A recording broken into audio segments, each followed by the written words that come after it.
Ustadz, mohon pencerahannya. Ini sudah cerah situasi, sudah bagus. Mengenai peringatan Maulid Nabi Muhammad SAW, apa hukumnya? Dan bagaimana kalau umat Islam memperingatinya? Terima kasih atas pencerahannya. Waalaikumsalam warahmatullahi wabarakatuh.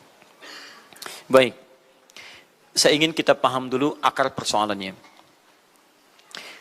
Al-Quran, surah ke-61, ayat yang ke-6, paling kiri sebelah atas.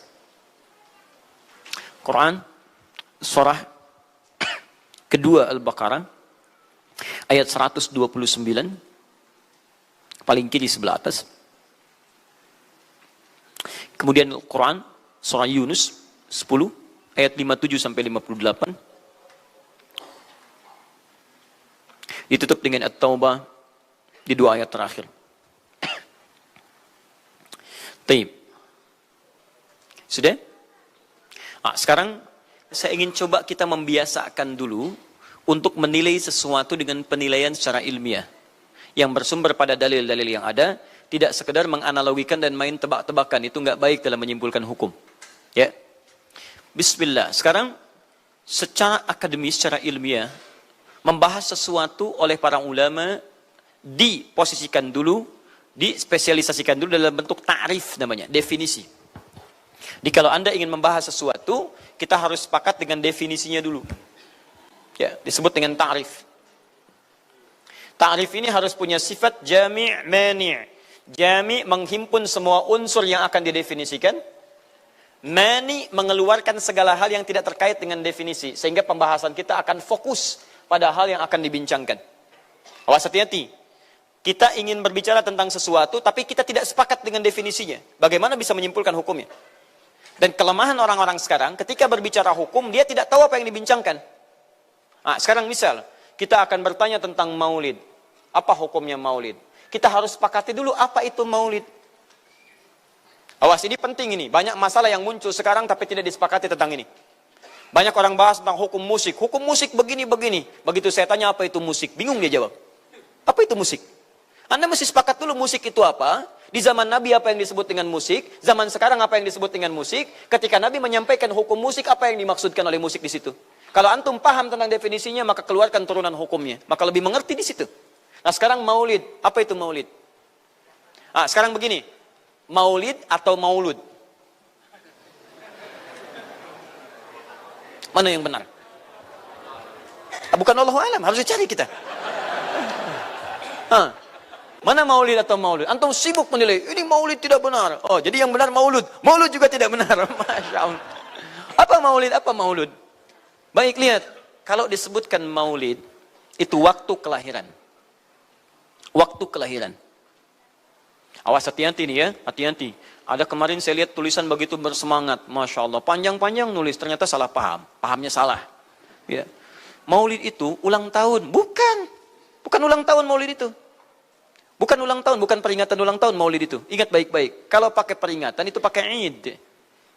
Idul Milad, ya, hari kelahiran, peringatan hari kelahiran, ulang tahun. Tapi kalau cuma maulid itu waktu kelahirannya. Awas, hati-hati ya, hati-hati dalam memahami sesuatu. Kita mesti detil dan jeli dalam memahaminya. Jadi kalau disebutkan maulid itu waktu kelahirannya. Kalau disebutkan maulud itu artinya bayi yang lahirnya. Bayinya yang dilahirkan. Nabinya. Kalau dalam konteks Nabi. Jadi kalau disandingkan dengan kalimat maulidun Nabi, artinya waktu lahirnya Nabi. Jelas ya? Kalau mauludun Nabi, maulud Nabi, itu artinya nabinya. Nabi yang dilahirkan. Jelas?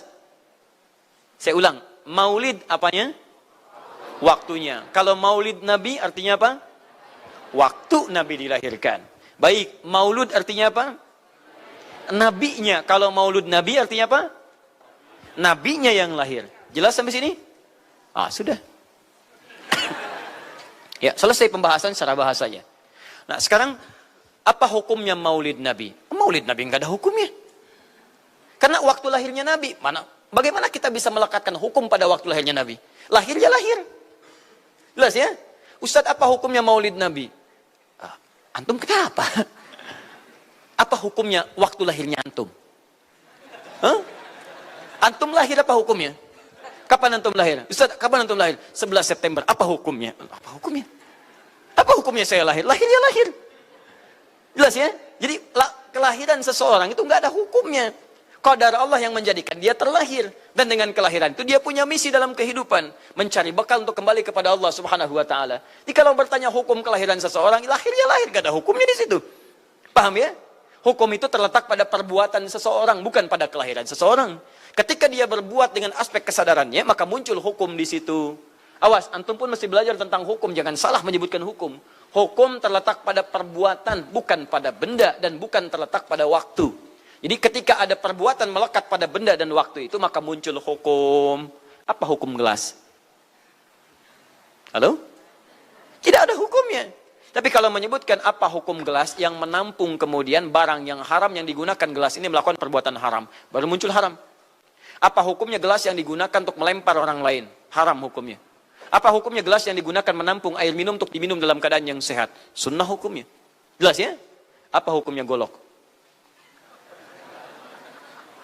Golok digunakan apa? Kalau digunakan menyembelih hewan kurban, maka jadi sunnah hukumnya. Kalau golok digunakan untuk menyakiti orang lain, mengancam. Siapa nama kamu? Oh, Masya Allah pakai golok. Ya, hati-hati. Nah, itu haram hukumnya. Jadi benda terletak kepada, maaf, perbuatan yang melekat kepadanya. Apa hukumnya hari kelahiran? Hari kelahiran nggak ada hukumnya. Yang melekat hukum itu bagaimana menyikapi hari kelahiran itu. Itu poinnya. Paham ya? Ketika ada perbuatan melekat kepadanya, maka di situ ada hukum. Maulud itu bayinya, berarti nabinya. Apa hukum maulud? Apa hukumnya nabi? Nabi yang lahir gak ada hukumnya. Jadi kalau Anda menolak maulud dengan pengertian seperti ini, maka Anda keluar dari Islam. Kalau dalam hukum seperti ini, saya menentang maulid Nabi, berarti Anda menentang kelahiran Nabi SAW. Saya menentang maulud Nabi, berarti Anda berhadapan dengan Nabi, Anda musuh Nabi. Jadi kalau Anda dimaksudkan dengan kata maulud dan maulid, Anda tidak bisa menentangnya, bisanya menerima. Saya menerima. Kenapa? Karena dalam pengertian bahasa, maulid itu artinya waktu kelahiran. Maulud artinya nabinya. Persoalan kita terkait dengan pertanyaan ini, Anda bisa bayangkan, Nabi Isa 600 tahun sebelum lahirnya Nabi Muhammad SAW. Perhatikan, ikutan bahagia dengan kelahiran Nabi. Sampai kebahagiaannya diungkapkan pada umatnya. Saya kasih kabar gembira ya. Nggak mungkin orang kasih kabar gembira, perasaannya sedih. Kenapa saya kasih kabar gembira? Enggak ada. Kasih kabar gembira itu dalam keadaan bahagia hatinya. Kalaupun menangis, tangisan kebahagiaan. Anda bisa bayangkan, Nabi, Rasul, mukjizatnya hebat. Sekali usap, penyakit sembuh. Menghidupkan orang mati, keduanya dengan izin Allah subhanahu wa ta'ala. Bahagia dengan kelahiran Rasul sallallahu alaihi wasallam. Antum Nabi bukan, Rasul bukan. Maaf, tidak punya mukjizat seperti Nabi Isa. Mayat dipanggil-panggil enggak bangun, diusap penyakit makin sakit. Tuh, lalu antum tidak bahagia dengan kelahiran Nabi, antum siapa? Nabi Isa aja bahagia, masa antum bukan Nabi tidak bahagia? Dan hebatnya, ada orang bisa bahagia, nabinya belum lahir. Biasanya sifat bahagia dalam kelahiran itu setelah bayinya lahir, bukan sebelum lahir. Alhamdulillah. Akhi, kenapa antum? Alhamdulillah, saya punya anak laki-laki, namanya Abdurrahman. Kapan? Nanti setelah menikah. Ini Masya Allah. Nikah aja belum, kenapa bisa memberikan kabar gembira? Antum kenapa, akhi? Itu lihat, akhi boy tiba-tiba seperti itu. Orang bingung. Akan bubar pengajian kalau ustaznya begitu. Ya. Jadi, mustahil ada orang memberikan kabar gembira ketika bayinya belum lahir. Tapi kemuliaan Nabi Muhammad SAW menjadikan seorang Nabi Isa belum lahir, nabinya sudah merasakan gembira dan memberikan kebahagiaan pada umatnya. Kalau bukan Nabi Muhammad, mustahil. Ada kemuliaan tersendiri bagi Nabi Muhammad SAW. Setiap Rasul menantikannya. Nabi Isa menantikan. Masa antum tidak menantikan itu? Jadi kalau ada orang menolak maulid dalam arti waktu kelahirannya, maka dia telah ingkar pada Nabi Muhammad SAW. Maulud Nabi Ibrahim alaihissalam. Nabi Ibrahim, Nabi Ismail alaihissalam. Keduanya meninggikan bangunan Ka'bah. Setelah selesai bangunan Ka'bah ditinggikan, keduanya berdoa di samping Ka'bah. Apa doanya? Doa maulud. Lahirnya, bayinya. Nabi terakhir yang lahir di samping Ka'bah, yang ditinggikan oleh keduanya. Ya. Wa idh yarfa'u Ibrahimul qawa'ida minal baiti wa Ismail, ayat 127-nya. Setelah selesai meninggikan bangunan pondasi Ka'bah ini, keduanya berdoa di samping Ka'bah. Di antara doanya ayat 129-nya. Rabbana wab'ath fihim rasulan minhum yatlu 'alaihim ayatika wa yu'allimuhumul kitab wal hikmah wa yuzakkihim innaka antal azizul hakim. Ya Allah, utus seorang Rasul dari kalangan mereka di tempat ini yang lahir di sekitaran ini. Jadi ada Rasul yang lahir di dekat sekitaran Ka'bah. Hasil penelitian tidak ada Rasul satupun yang lahir di dekat Ka'bah kecuali Nabi Muhammad SAW. Jadi artinya doa dua nabi tadi dikabulkan oleh Allah Subhanahu wa taala. Nabi Ibrahim, Nabi Ismail. Dan tahukah Anda, keduanya berdoa jauh sebelum kedatangan Nabi Isa. Saya pernah katakan 30 generasi sampai Nabi Ibrahim, tadi Nabi Muhammad SAW. Muhammad SAW bin Abdullah, bin Abdul Muttalib, bin Hashim, bin Abdul Manaf, bin Qusay, bin Murrah, bin Kilab, bin Ka'ab, bin Ghalib, bin Fihir, bin Malik, bin Nadar, bin Kinana, bin Khuzaimah, bin Mudrikah, bin Ilyas alaihissalam, bin Nizar, bin Mudar, bin Ma'ad, bin Adnan, bin Addi, bin Adri, bin Muqawwam, bin Nahur, bin Tarif, bin Ya'ruf, bin Yasjub, bin Nabit, bin Ismail alaihissalam, bin Ibrahim alaihissalam. 30 generasi. Ulangi Mas Boy. 30 generasi. Dari Nabi Ibrahim sampai Nabi Ismail alaihi wassalam, ya sampai kemudian ke Nabi Muhammad sallallahu alaihi wasallam. Anda bisa bayangkan enggak? Dua orang nabi, dua orang rasul. Gelar yang pertama Ibrahim alaihissalam Khalilullah, yang paling dekat dengan Allah. Jaminan surganya ada. Nabi Ismail disebut dengan gulamun halim oleh Al-Quran, yang paling perasa, yang paling dekat dengan Allah Subhanahu wa taala. Dua orang nabi paling dekat dengan Allah, disayang Allah, dijamin masuk surga. Inspirasi kisahnya sampai kita ke sekarang mendoakan kepada Allah tentang maulud Nabi, sehingga lahirnya Nabi Muhammad SAW 30 generasi setelahnya.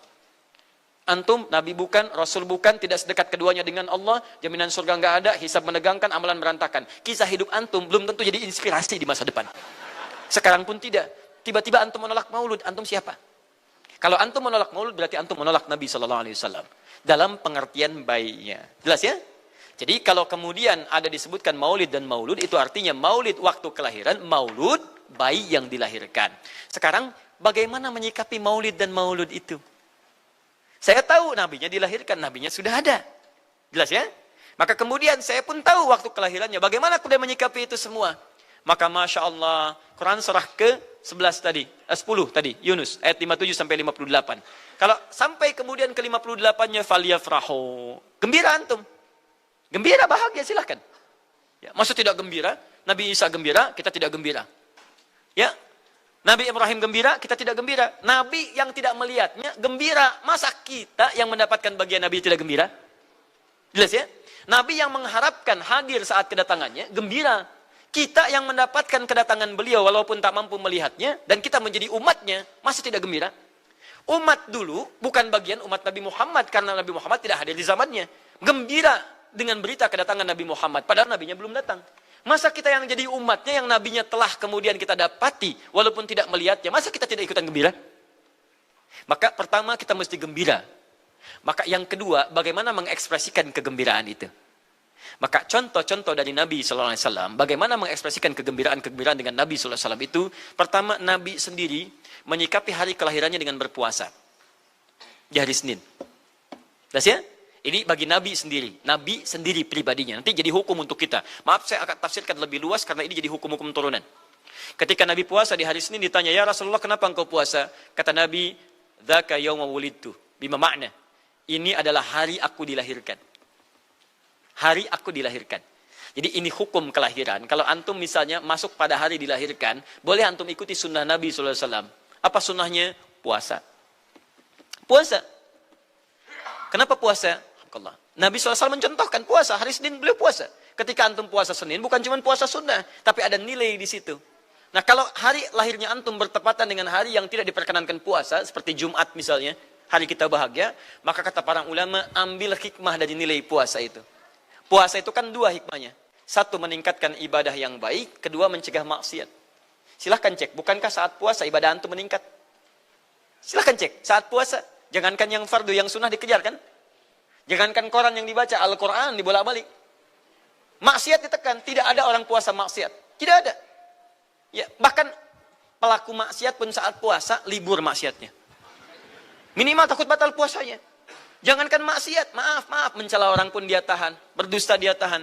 Jam 5 bu, tinggal 1 jam mau buka. Dicela orang habis-habisan. Oh, nggak balas dia. Kenapa nggak balas? Kan biasanya antum keras. Habis maghrib. Oh, habis maghrib. Luar biasa. Habis maghrib tuh. Begitu maghrib lupa. Habis maghrib lupa. Ya, kenapa? Dia jaga. Jadi hikmah orang puasa itu kalau sudah puasa, ibadahnya meningkat, maksiatnya hilang. Jadi kalau antum ikut rajin puasa, ibadah tidak meningkat, maksiatnya tetap ada. Ada yang salah dengan puasa antum. Makanya ketika datang hari kelahiran, sebetulnya yang paling tepat, kalau antum bertepatan dengan waktu-waktu sunnah puasa, antum puasa. Senin, antum puasa. Tapi kalau tidak bertepatan dengan waktu itu, hikmah puasa yang antum ambil. Antum koreksi diri sampai dengan hari kelahiran itu, berapa banyak ibadah sudah antum kumpulkan, berapa maksiat antum harus tangisi. Itu hikmah terbesarnya. Nah, sekarang bagaimana para sahabat menyikapi kelahiran Nabi SAW, kedatangan Nabi SAW, dan menyikapi keberadaan Nabi SAW. Bukan cuma lahirnya, tapi setiap kedatangannya. Nabi datang dari Madinah, dari Mekah ke Madinah disambut oleh para sahabat yang ada di sana. Nabi datang dengan perang Tabuk, dari perang Tabuk disambut oleh para sahabat di sana. Tala al-badru alaina min thaniyatil wada'i, wajaba syukru alaina mada'alillahi da'i. Masya Allah, disambut dengan madid. Bukti kesenangan mereka kepada Nabi SAW. Ada yang memuji Nabi SAW seperti Hasan bin Thabit. Buat puisi-puisi memuji Nabi. Seperti Zuhair bin Abi Salma. Tadinya musuh Nabi, begitu masuk Islam memuji Nabi SAW. Ada yang lagi kemudian menghormati Nabi dengan kedatangannya. Dengan mengikuti Nabi kemanapun. Nabi mencontohkan, amalkan. Nabi mengajarkan, ikuti. Masya Allah. Begitu Nabi meninggal, diabadikanlah kemudian nilai-nilai penghormatan itu. Ada yang menulis sejarah tentang Nabi. Ada yang menulis pujian kepada Nabi dalam bentuk sholawat. Ada yang menulis tentang amalan-amalan Nabi. Ada yang menulis tentang pengajaran-pengajaran Nabi. Dikumpulkan dan sampailah itu kemudian kepada kita semuanya. Dan itulah cara terbaik menyikapi tentang maulud dan maulid. Apa cara terbaiknya? Keluarkan ayat-ayat Qur'annya.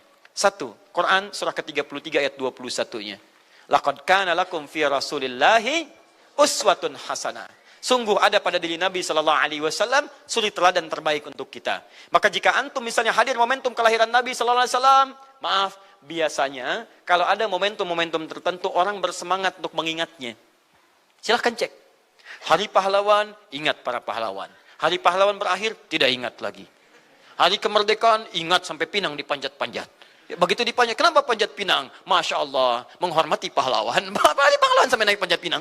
Luar biasa. Ada yang tarik tambang, ya, menghadirkan energi para pahlawan. Antum bisa bayangkan, momentumnya ada, begitu hilang itu semua, tiba-tiba hilang lagi kemudian ingatan kita. Artinya, selalu ada momentum untuk mengajak kita mengingat sesuatu. Begitu Ramadan, ingat lagi amalan. Hilang Ramadan, hilang lagi kemudian amalan. Nah, jadi apa yang terbaik dihadirkan? Ketika ada momentum itu, maka para ulama kemudian mencoba untuk menampilkan nilai-nilai tadi untuk mengembalikan kita pada tuntunan Nabi SAW. Maka ditulislah kemudian sirah-sirah Nabi. Disampaikan untuk mengenalkan Nabi Muhammad SAW. Mumpung mereka ingat. Disampaikanlah pengajaran-pengajaran tentang Nabi. Disampaikan ada pujian-pujian salawat kepada Nabi. Kalau yang dimaksudkan tentang nilai-nilai ini, maka dari dulu sudah ada. Sudah ada. Dan yang sudah ada ini tidak dibatasi dengan waktu. Bukan muncul Rabiul Awal saja. Rabiul Awal ke Safar, datang lagi itu. Safar sebelumnya Safar, Rabiul Awal, kemudian ke Rabiul Akhir, muncul itu. Ke Jumada, muncul itu. Jadi maulid itu tidak dibatasi dengan waktu. Setiap waktu itu maulid. Maulud tidak dibatasi dengan waktu. Setiap waktu itu maulud. Tapi kalau ada momentum bersamaan dengan waktu kelahirannya, kemudian kita hidupkan untuk mengenal kepada Nabi, dalam bentuk yang tadi disunahkan dalam Al-Quran dan Sunnah, itu tidak ada masalah. Jadi kalau antum pahami setiap yang tidak ada contohnya itu bid'ah, Masya Allah, maka akan ada banyak bid'ah dalam kehidupan. Mushaf itu bid'ah, karena nggak ada contohnya zaman Nabi SAW. Antum dari ujung kepala sampai ujung kaki itu bid'ah, karena antum tidak ada di zaman Nabi SAW. Ya, jadi jangan langsung menilai bahwa setiap maulid itu bid'ah. Bukan. Kalau momentum itu ingin diisi dengan ta'lim, ingin memperkenalkan Nabi, ingin mengajarkan syariat-syariat Islam, maka itu tidak ada masalah. Itu mengamalkan petunjuk-petunjuk ayat, bukan mengkhususkan di waktu itu, bukan. Karena ta'lim itu dibuka di setiap waktu, tapi menjadikan waktu itu untuk momentum, karena setiap orang sedang ingat Nabi pada saat itu. Das ya? Kapan lagi kita mendapati orang ingat Nabi? Maka ajarkan itu dan pesankan pada saat itu. Teman-teman, jangan cuma pada waktu ini ya, setiap waktu kita amalkan ingatan kita kepada Nabi sallallahu alaihi wasallam. Dan itulah cara terbaik untuk memberikan penjelasan kepada masyarakat untuk mencintai Rasulullah SAW. Paham ya? Jangan seketika, oh ini maulid bid'ah, Masya Allah. Antum tuh bid'ah dari kepala sampai kaki. Ya. Saya luar biasa kesal. Kadang ada orang bikin perbandingan begini. Maulid Nabi, maulid. Zaman Nabi tidak ada, coret. Zaman sahabat tidak ada, coret. Zaman tabi'in tidak ada, coret. Zaman ini ada, lalu diserupakan lah yang ikut-ikut ke sini. Antum kalau mengamalkan hukum seperti ini fatal. Zakat pakai beras. Zaman Nabi, coret. Zaman sahabat, coret. Ya, zaman tabi'in, coret. Zaman ulama, coret. Zaman antum, ada bid'ah antum. Cara menyimpulkan hukum bukan seperti ini. Lihat turunannya, lihat dalilnya, lihat pemahamannya, lihat turunan-turunan fikihnya. Ya, bagaimana bisa zakat pakai beras ini jadi? Padahal contoh nggak ada. Dalil nggak spesifik. Ayo coba temukan. Nabi zakat pakai beras. Temukan. Kalau antum menemukan, Masya Allah saya bermohon kepada Allah supaya Allah mempercepat hajinya antum dan masuk surga tanpa hisab. Tiap hari saya doakan. Tidak cukup dengan amin. Cari dulu. Cari di setiap hadis Nabi zakat pakai beras. Saya sampaikan pada antum, sampai kiamat kurang 2 hari, antum nggak akan temukan. Sehari lagi buat sadar, ngapain nyari? Ya. Karena Nabi tidak pernah bersentuhan dengan beras. Silakan cari di kitab hadis palsu pun, sepalsu-palsunya nggak akan ditemukan. Capek pemalsu hadis mengarang hadis palsu tentang itu. Nggak akan didengar, nggak akan dilihat. Kenapa? Karena tidak ada. Ya, kata Muawiyah, hadza irqun, itu makanan pokok. Nabi zakat pakai kurma, pakai gandum. Ya, lihat, karena itu makanan pokoknya. Makanya setiap makanan pokok yang digunakan, kata para ulama, mendekati kaidah usul fikihnya. Lihat, kaidah usul fikih diambil di sini. Setiap yang punya keserupaan dengan itu, sekalipun teksnya tidak jelas langsung menunjuk, itu ada isyarat, namanya qarinah namanya. Kalau ada isyarat menunjukkan kepada itu, maka boleh digunakan sebagai alternatif lain dari makanan pokok yang tidak didapati di masa kita dengan generasi yang berbeda. Tapi kalau makanannya sama di setiap generasi, dia zakatnya pakai itu. Makanya orang Arab sampai sekarang pakai kurma, ada yang pakai gandum. Kita makanan pokoknya bukan itu. Antum makanan pokoknya apa? Beras, Masya Allah, beras. Baik pemirsa, beras itu makanan pokok bagi hewan yang bertembolok ya. Ayam, bebek itu beras. Baik, makanan kita nasi. Dan nasi bersumber dari beras. Baik, nasi bersumber dari beras. Jadi kalau kita ingin zakat pakai beras, boleh tidak? Nah, lihat bagaimana cara pendekatannya. Dalil belum ditemukan aslinya. Seperti maulid tadi, menyikapi dengan taklim macam-macam, nggak ada nas aslinya. Tapi korinahnya ditemukan, sama-sama makanan pokok, sama-sama taklim, sama-sama meminta untuk ikut ajaran, sama-sama mereka ingat tentang Nabi SAW. Maka semua hukum itu kita terapkan, jadilah hukum terapan dalam kehidupan kita. Paham? Dan itu tidak disebut dengan bid'ah. Jelas ya? Bid'ah.